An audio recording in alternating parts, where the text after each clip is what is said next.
On en a 2 là. L'an dernier, le maire a fait installer des caméras de vidéoprotection, une première dans sa commune. Voilà, c'est l'une des 6 caméras qu'on a autour de la mairie qui est positionnée ici. Aux alentours du bâtiment public, depuis, aucune dégradation, contrairement au reste de Salis de Béarn. L'élu vient donc de décider de rajouter 40 caméras sur le territoire. Un investissement de 150 000 € en grande partie financé par l'État. Toute caméra et toute installation de vidéoprotection est subventionnée à hauteur de 80% du montant hors taxe, ce qui est quand même non négligeable pour une commune.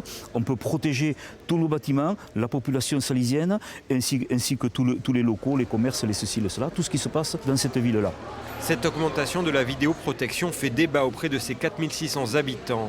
C'est une très très bonne idée, parce qu'il y a quand même pas mal de petites choses qui se passent et peut-être qu'avec la vidéo, il y en aura un peu moins. Je suis contre. Une caméra, ça n'a jamais arrêté personne. Ça fait un peu beaucoup quand même. C'est une ville extrêmement tranquille, donc je ne vois pas l'utilité des 40 caméras en ville. Il y a quelques jours, un collectif de citoyens a lancé une pétition. Il demande un référendum local au sujet de cette nouvelle installation.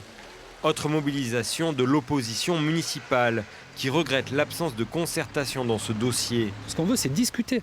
C'est discuter vraiment du fondement aujourd'hui de l'installation de toutes ces caméras sur Salis de Béarn, des lieux, et pouvoir sensibiliser aussi les Salisiens. C'est un sujet quand même qui est clivant, qu'on doit partager, qu'on doit échanger. On est une petite commune de 4600 habitants.